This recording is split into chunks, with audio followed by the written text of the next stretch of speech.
Greetings, my fellow film lovers and sovereign thinkers. This is LOT's News Podcast. My name is Craig, transmitting from the beautiful Swampy Mango, South Florida. And today's date is Monday, March 25th, 2019. So let us begin.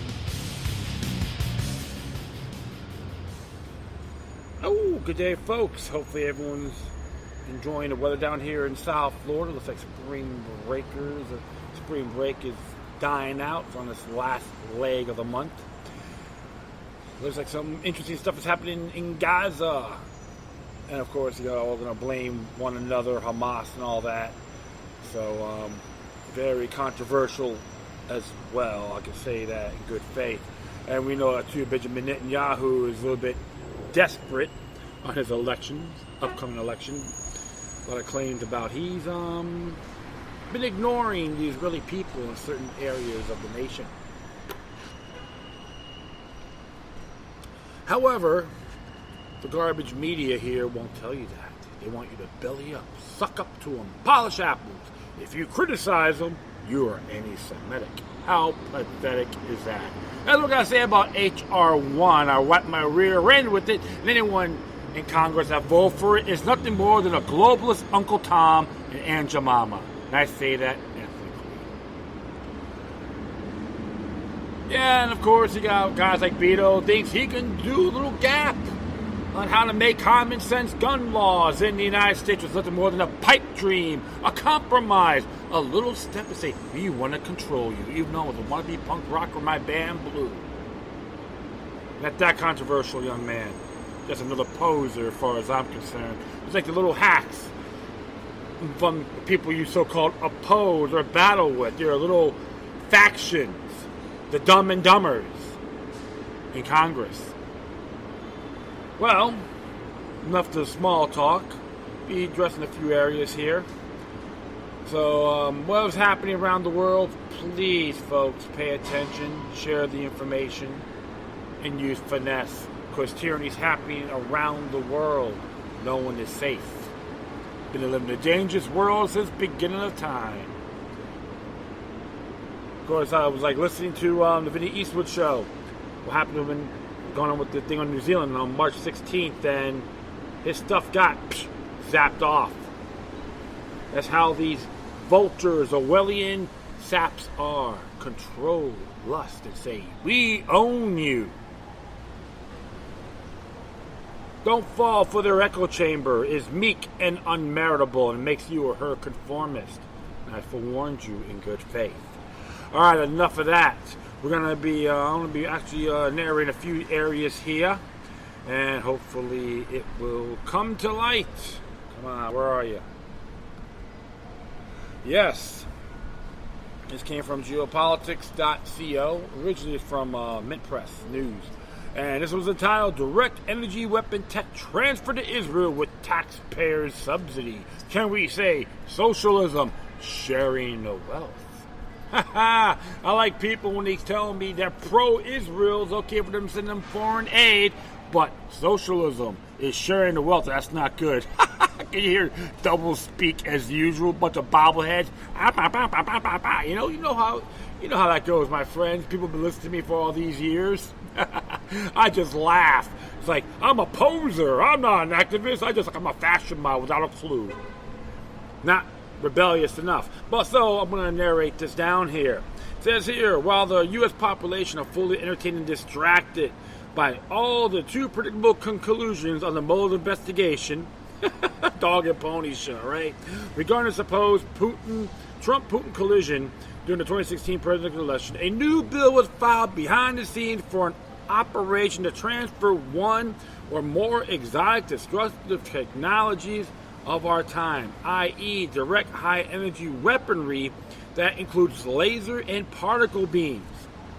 We've already seen how these Tesla technologies work during the California wildfire late last year. Now they want to give it to Israel with U.S. taxpayers subsidies. Can we say extortion, my friends? Absolutely. New bill would see U.S. taxpayers subsidize experimental Israeli laser weapons.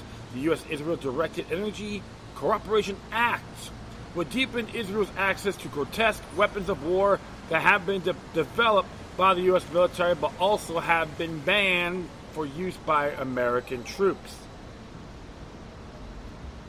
Last Thursday, Representative Ted Leo, Democrat from California, and Esli Stefanik, Republican from New York, introduced the U.S.-Israel Directed Energy Cooperation Act, which would authorize the Department of Defense to carry out the bilateral cooperation with Israel to develop directed energy capabilities, according to the press. And this is what Representative Ted Leo said in his tweet. I introduced the U.S.-Israel Directed Energy Cooperation Act today. This bipartisan bill allows us to collaborate with Israel to counter global adversarial threats by increasing our cooperation directed energy technology. You can read on. This was done on the 14th. And of course, Stella Frank said the same thing. Directed energy weapons include laser weapons and particle beams. They are highly destructive but embraced by militaries for their infinite magazines and incredible speed and range. More specifically, the bill, which is identical to a bill of the same name that Lowell and Stefanik introduced last year but failed to pass, will allow the Pentagon to carry out research, development, test, and evaluation activities on a joint basis with Israel to establish direct energy capabilities that address threats to the United States, deploy forces of the United States or Israel, and for other purposes. Can we say, God bless the New World Order? As long as Israel's involved, it's okay. If you criticize it, you're a bigot. I will proceed. Arguably more troubling is the fact that this bill would deepen Israel's access to grotesque weapons of war that have been developed by the U.S. military but have also been banned for use by American troops. For instance, in the late 1990s, the U.S. and Israel collaborate on the Nautilus program that created lasers that cause permanent blindness in those targeted by literally melting the eyeball. Though the Nautilus lasers were banned for use by the United States under the Clinton administration because they could cause permanent blindness, they were nevertheless shared with Israel's government. A spokesman for the U.S. Army Space and Strategic Defense Command, John Cunningham, at the time told the Washington Report on the Middle Eastern Affairs that the decision to share the technology with Israel had not been made by the command, which was led agency overseeing the program, and instead stated that we are taking our orders from the Secretary of Defense, William Perry, and President Clinton. The Nautilus lasers were later shelved for use as a missile defense by Israel in 2006, despite the U.S. and Israel having spent $300 million owing to the prohibitive cost of the operation. However, Israel has continued to use the highly experimental technology to develop a new system it claimed was on the verge of completion this past December. There's a link for that too. You should check it out. In the light of this current bill, but it's important to revisit Nautilus example, as it clearly shows that the U.S. government in the past collaborative efforts have provided experimental high-tech weapons to Israel, even when they are so controversial, potent, and deadly that the U.S.-owned military is banned from using them. This point is even more troubling when one considers that Israel regularly tests its experimental and newly developed weapons on Palestinians, including civilians who lived in a blockaded Gaza Strip and occupied the West Bank. Now you see about Gaza's under attack. And we're still funding the war. Hallelujah! All hail to foreign entanglements, right? U.S. has subsidized Israeli arsenal, what has been touted as means of jointly researching directed energy weapons. The text of the bill reveals that it would be used to funnel U.S. taxpayer funds to subsidize Israeli directed energy weapon research in Israel. I think that's why a lot of people are not really getting their money refunds this year, huh? For instance, the bill states the Secretary of Defense is authorized to provide maintenance and sustainment support to Israel for the directed energy capabilities, research, development, test, and evaluation activities authorized. It then states that Israel financial contributions to said research would not necessarily need to be equal to the U.S. contribution, but merely an amount that otherwise meets the efforts of Israel as mutually agreed to by the United States and Israel. Yes, you may hear a truck coming through here. There it goes. Cement truck.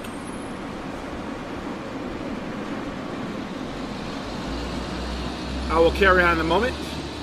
Another one here, Super Mix trucks. Guaranteed to make a lot of noise or your money back. Furthermore, the memorandum of agreement between the two countries states that the bill would require the United States government to receive semi-annual reports of expenditures of funds, if any, by the government of Israel, including description of what funds have been used for, when funds were expended, and an identification of entities that expended the funds. This passage strongly suggests that the research will take place in Israel under Israeli government supervision. Oh, really? Kumbaya, right? This bill is part of a recent congressional effort to mandate close cooperation between the Israeli and U.S. governments in sensitive technology, despite Israel's history of using such collaboration to steal state secrets. For instance, a widely overlooked provision of the United States-Israeli Security Assistance Authorization Act of 2018, which was nearly passed but ultimately blocked last year in the Senate by Rand Paul, Republican from Kentucky, who have mandated that the National Aeronautics and Space Administration, which is NASA, work closely with the Israeli Space Agency, which is ISA, to identify and cooperatively pursue peaceful space exploration and science initiatives in areas of mutual interest. The provision was included despite the fact that an Israeli postdoctoral student, Amir Gat, at Caltech had illegally transmitted to Israel classified information on NASA technology. Gat is now employed by the Israeli state-run research institution. Ooh, yeah. So if you're corrupt and bend over for the nation, that means struggling with God, that government will give you a promotion. Considering the sources, the current bill appears not provide any direct benefit to the United States and instead promises to be the way of subsidizing high-tech weapons research of an allied agreement that regularly commits war crimes, though Representative Leo has claimed that the legislation is an opportunity for the U.S. and would save lives, and it seemed that the $31,850,000 Leo received from the pro-Israel lobby just last year may have swayed his opinion. You pull down your pants, you get a thrust. Now you have homage, yahoo! That's right. Another bend over Bob as usual. Yet, in contrast, the bill's other sponsor, Representative Stefanik, has not received the largesse from the Israel lobby. Instead, Stefanik is connected with and used to work for the country's most notorious and zealously pro-Israel neoconservatives, which she served as communications for Director of Foreign Policy Initiative, FPI. FPI was founded in 2009 by neoconservatives Robert Kagan and Bill Kristol as successors to the project of the New American Century, PNAC. Remember PNAC? Remember who was part of the PNAC team? Jeb Bush. Exactly. Which had fallen in disrepute for its role in promoting and some of the arguing to helping to plan the Iraq War. Yet, Stefanik's association with neoconservatives gone beyond her association with FPI as neocon National Security Advisor John Bolton endorsed her re-election campaign bid in 2017. Oh, man. You see what's going on? Like birds of a feather flock together? Given the lack of benefit for the U.S., Israel's history of war, crimes, and testing its newly developed weapons on disenfranchised Palestinians and blockaded Gaza or the occupied West Bank, this bill is a perfect example of yet another Israel First bill now making its way through Congress. So, what does that tell you, my friends? Nothing more than a meek and unmeritable bill that if you vote against it, you are hated, you are anti-Jew, you're anti-Israel, or you're anti-Semite. That's what they'll say. When did Ginos become Semites? I gotta look it up. I gotta look up what Semite means. I didn't say anything about Ginos, right? Jew name only. And all those folks that came from the Soviet Union, Soviet inbred it, That's from the declassification of the CIA documents, which President Truman knew about. A lot of them came from the Soviet Union, Bolsheviks, when Israel immigrated to Israel. That's right. So how many of them are actually Semites? Yeah, let's look that up, right? But it's okay to kill other Semites, because as long as you don't play their game, as long as you don't play ball, you're the enemy, you're the anti-Semite. Now let's say to these Palestinians. It's dead wrong, and I condemn this with a passion. I'm sick and tired of all these people try to belly up, give them aid, say, oh, I'm against socialism, but it's okay for me to give foreign aid to a country that's been so friendly to us in the Middle East. No, I support, I'm against all foreign aid, which is part of redistribution of wealth. So all you pro-Israeli fanatics out there, AIPAC boys and girls, please convince me that I know what I'm talking about. I know you'll probably be watching a bunch of guys like me criticizing you, and I don't give a damn, because my rights are natural born. You're all being exposed, and even people in that country is tired of the imperialistic game, the Greater Israel Project. Look it up, folks. You'd be surprised. It's not going around hating Jews either. Don't you ever throw that at me, because it's void.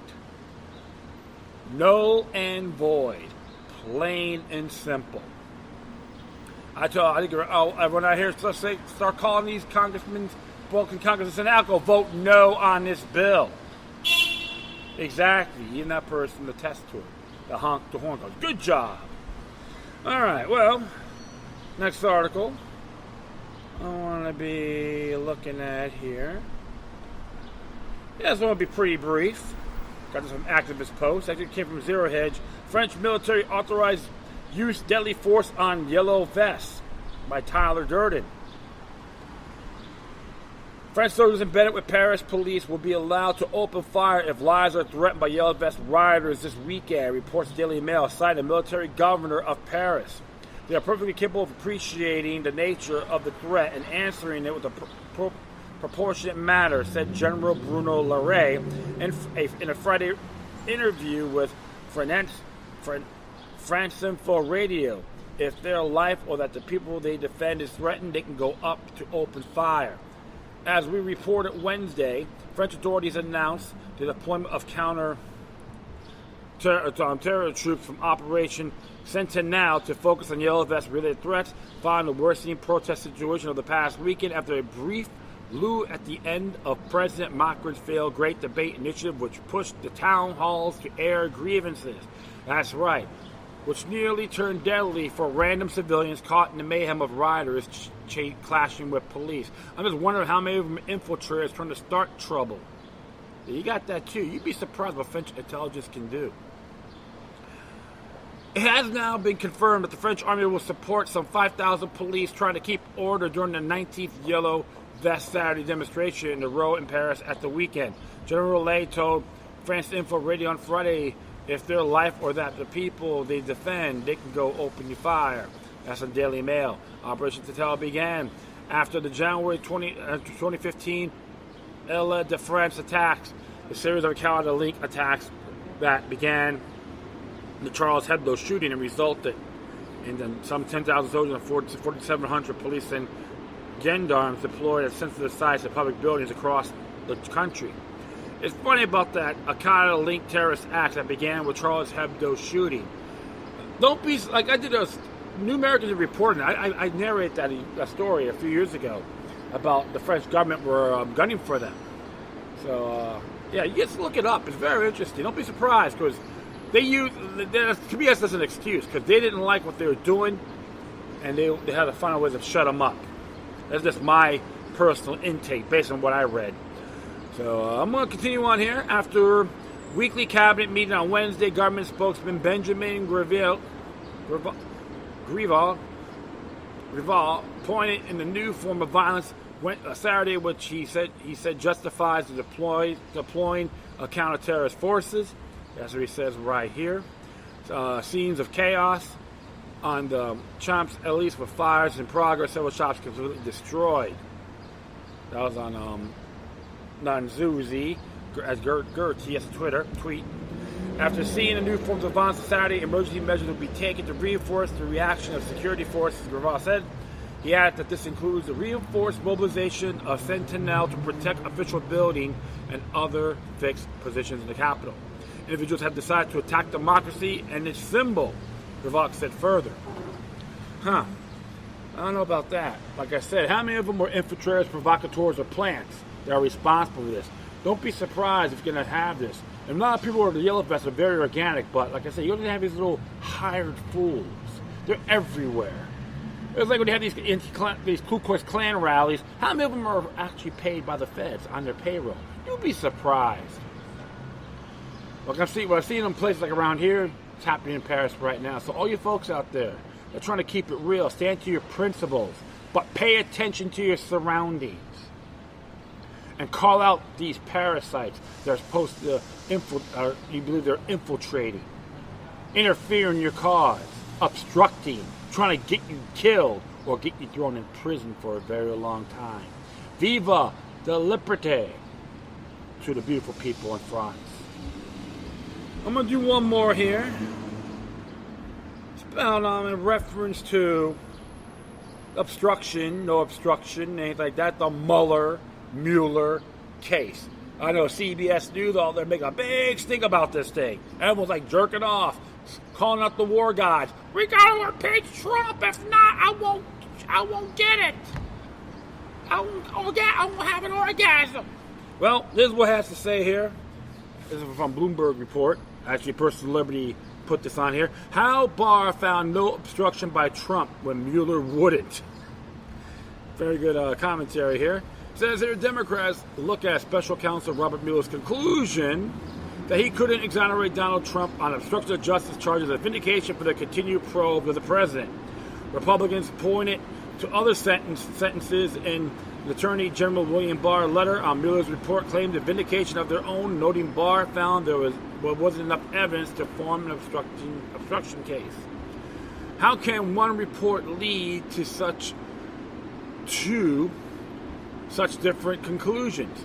The simple answer is Barr did something no one expected him to do, or at least not so quickly.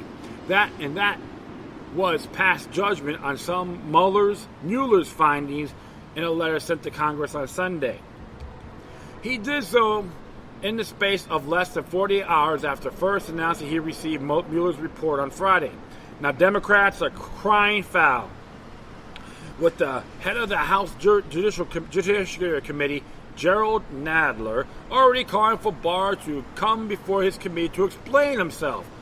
Nadler and others says it's Congress's prerogative to determine if the president broke the law on obstruction, not the Attorney General, a Republican appointed by Trump. Let's just hear this. Let's keep on here. Nadler made clear he plans to pursue his own probe into obstruction so that could become part of a debate among Democrats about whether to impeach the president. But if you guys do it, it's exceptional. Yes, police state's okay as long as my man's in the same party as mine, my own faction. Yeah, what would George Washington warned us about this, my friends, on his farewell address. Do yourselves a favor, read it. If I do have an episode of that, you can hear my voice or just read the confounded thing. It's self-explanatory. Barr had promised a quick readout on the principal conclusions of Mueller's work after special counsel turned in his report on Friday. Official Washington expected a terse recitation of the top-line facts with a fuller explanation down the road. For instance, Barr reported that Mueller found no evidence of Trump collusion with Russia, with a little elaboration. But Mueller was far less decisive on obstruction, far-going decision on whether to prosecute the president, citing difficult issues of fact and law, but noting that his report does not exonerate the president. Barr stepped in.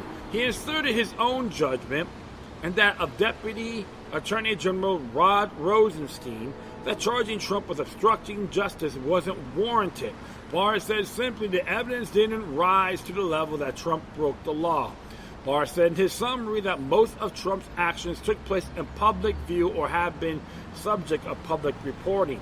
Barr also said that since there was no criminal activity related to collusion, it would be difficult to prove Trump had corrupt intent in his actions toward the investigation. For months, Democrats had thought obstruction changes were warranted because of Trump's overt moves, including firing FBI Director James Comey, his public statements on derision about the Justice Department personnel, and supporting former aides charged with crimes.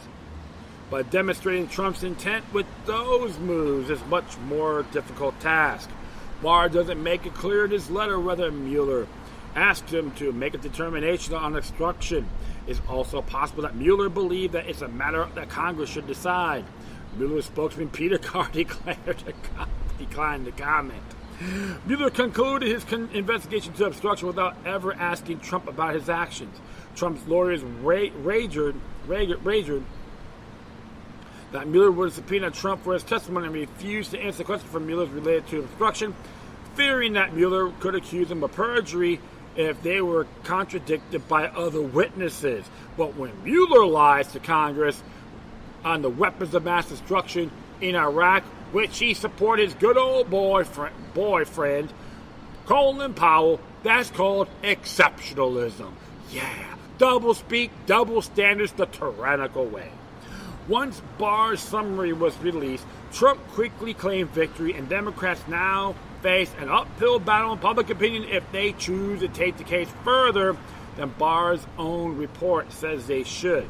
We knew from his confirmation hearing that Attorney General Barr was never conclude the president obstructed justice, which is why it is critical for Congress to see the full Mueller report and the evidence behind it. Democrat Senator Sheldon Whitehouse, a Judiciary Committee member, said Sunday in a statement, Barr indicated in his summary that there is material in Mueller's report that it won't be provided to Congress or made public, likely setting up a prolonged legal battle. This is from Bloomberg News, Chris Strom and Shannon Petty-Peace. Well, to be very frank, this is nothing more than a great distraction. Many things are happening, my friends, from both sides of the paradigm, the two factions. Both have corrupt elements. Others believe they're smarter than the supreme law of the land. And they believe in common sense propaganda, which actually wants to want to control you, enslave the people. They're nothing more than slave masters from both sides of the fence. I'll say this. Hopefully, as soon as possible, I like to read the full report. I know I'm going to get a great laugh. You're talking to a man who's not a Trump worshiper either. When I hear all this naysay, hearsay, unmeritorious complaints, yeah, I get a great laugh. Another way of saying your tax dollars at work, the United States of America. You are a federal corporation, not a republic. Oh well. Well, I gotta say, let's see how far the song and dance go. I say we'll just destroy the dance floor and let them all suck into the abyss. And that is it. I'd like to thank everyone for listening. Plus, feel free to download and share us throughout your social media networks. If you have any questions, comments, or be sent something that's interesting you want to check out, whatever you do, please send your correspondence with decorum. Plus, I will leave all my contacts within my social media sites and email addresses within my Spreaker page. Alright, once again, thank you for your time. Plus, always remember that the demoniac resistance is healthy for the soul and can liberate humanity. Until next time, take care of yourselves, keep on spreading love, and may your guardian spirits be with you.